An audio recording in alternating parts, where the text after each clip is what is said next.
Hey, what is up? Extended Battle Pass reward tank is out, and I purchased it outright for I think about 13,500 or 14,000 gold, together with the camo.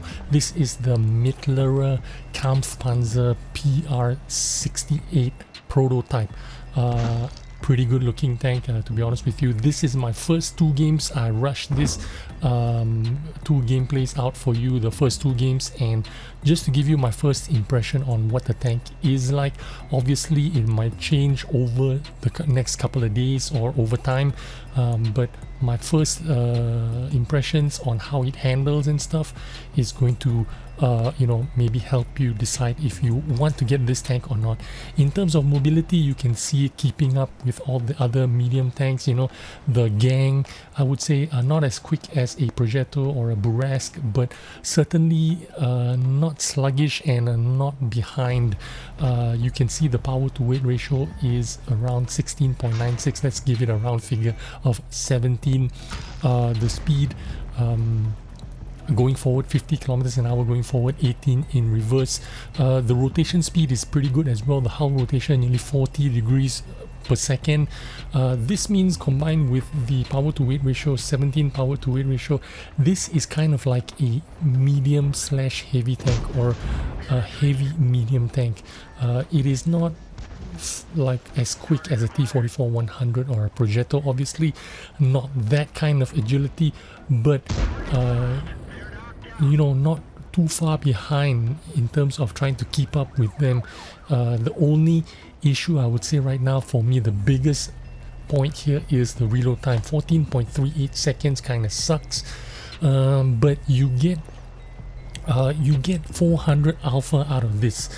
If you notice, there is a like a square on my reticle right there. That's because this tank has siege mode, and the siege mode is automatic. As soon as you slow down, it will go into siege mode, and as soon as you speed up, it will get out of siege mode. Now I want you to pay attention to this siege mode thing, because it's going to affect how you play this tank and how you fight on the battlefield, because you're going to see it anyway. What's going to happen is, when you slow down, it goes into siege mode, you get a little bit more gun depression. And what happens is, if you are fighting on terrain or on a slope, you rush up to it and you are taking aim and you want to fire out your first shell to attack the tank in front of you. Suddenly you go into siege mode, and suddenly you have like 3, 4, 5 degrees more gun depression. Your reticle moves away from your intended target. This is exactly what happens to me in the next game, and I thought to myself, I don't know if this is an advantage or a handicap. If you are already established in your hull down position, yes, it was going to be an advantage, because you're going to make use of that siege mode, extra gun depression to poke over and shoot. Yes, it's going to work. But if you are rushing straight into a position and then immediately want to fire off your gun and try to get that first shot out, it's going to affect your aim, because your gun is all of a sudden going to dip down a few degrees lower and you might miss your shot. So I've covered the mobility. I feel like the mobility is pretty good. You see me bounce one shot here from the E25, I think, but the armor profile of this tank is pretty good as well. Not the greatest, but you have a little bit of sloped armor, and it helps out in the next game. But right now this game is almost already over. I'm just pushing forward, try to get as much damage out as possible, and because of that slow reload, I've already missed out 2 shots that would have got me 400 or the full roll or the full damage, because of my slow aim time, because of that slow reload.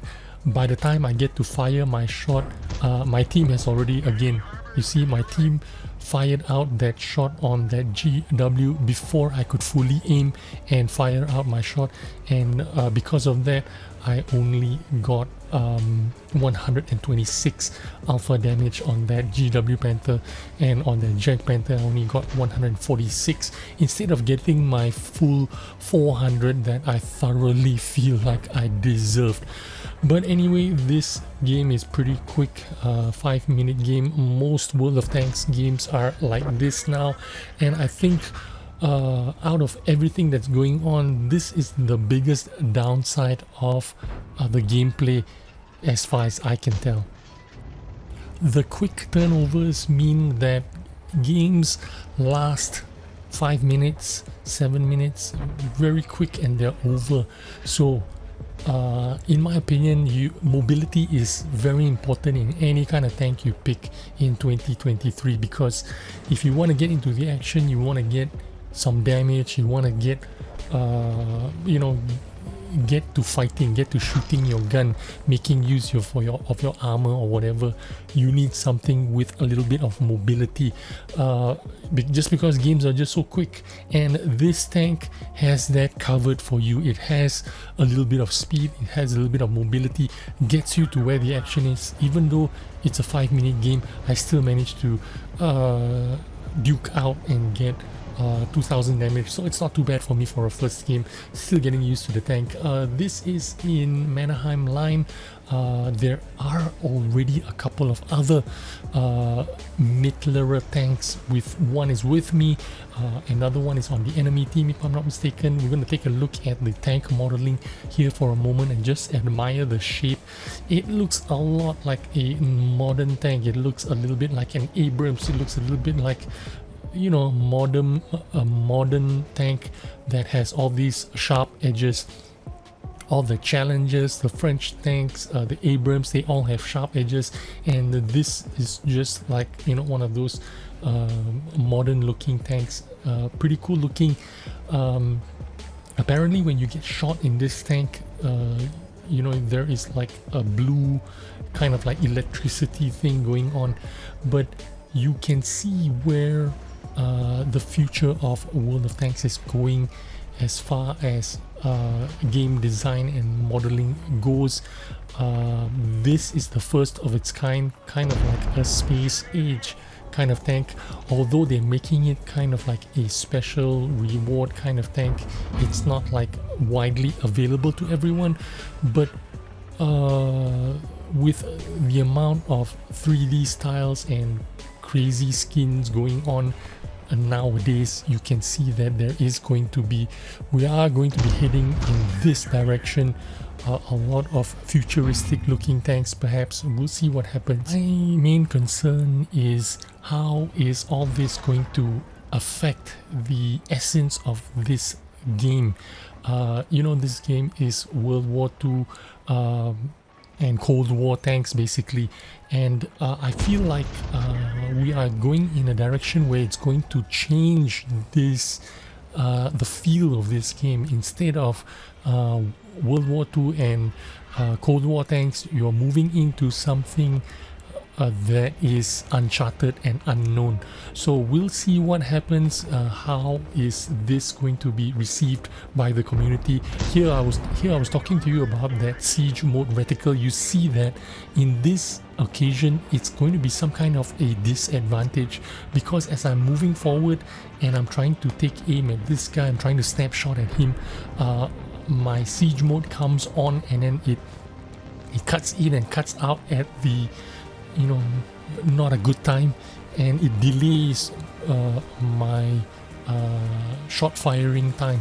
It takes away like a fraction of a second for me to you know, shoot the enemy, and I think it's kind of like, in this situation it was a bit of a disadvantage.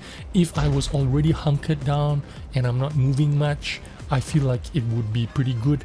But in a situation where I'm pushing forward, I'm creeping forward, I'm breaching that 20 kilometers an hour speed and then coming to a stop and then trying to aim my gun at the enemy, that's when it's going to be a bit of a disadvantage, this automated siege mode.